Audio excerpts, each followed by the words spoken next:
Right now, we're going to Adam Shapiro, live in Daytona Beach. We've watched him. We've watched the winds pick up around you, Adam, though you still have some power. Adam. We still do have electricity here in Port Orange, Daytona Beach area, but as you said, Florida Power and Light just in Volusia County, which is where we are, about 120,000 people are without electricity, and as this wind picks up and this rain is coming down, it's a sure bet that more people will lose electricity here. We've been talking all morning about the fact that the storm was downgraded from a Category 4 to a Category 3, but it still poses a threat, according to forecasters and state emergency officials, because of, one, the wind, flying debris, as well as damage that these strong winds can cause, something like 120-mile-per-hour winds near the eye of the storm and extending out something like 40 miles. Those 120-mile-per-hour sustained winds, and when you consider the eye of the storm is roughly 40 to 50 miles off the coast of Florida, they're saying that it's a break of luck the eye did not come on land, but it is still a dangerous storm. The other reason it's a dangerous storm is you can probably get a sense of the wind that is blowing these trees and the rain sideways where I'm standing, but it also tends to whip up the water, and that's where you get the tidal surge, the storm surge, which they were estimating could be in some places as high as 7 to 11 feet. If you're on a barrier island, there's a good chance that there will be some flood water in your home. We witnessed canals. Remember, this is a very low-lying area with lots of waterways and inlets. We were watching yesterday.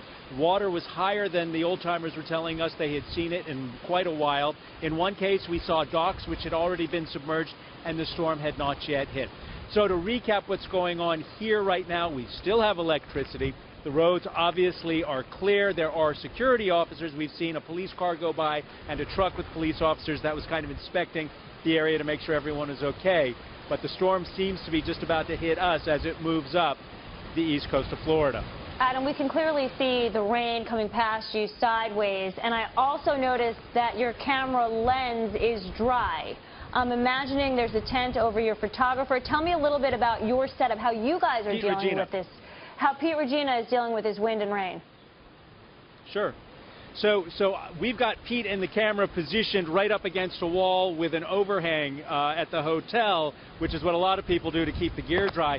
But let's talk about the supplies situation, because when we got here, we drove from Orlando. When we got here yesterday, in addition to the live reports, we had to first buy water and we had to buy enough food to carry us for a couple of days so we would not be a burden to anybody.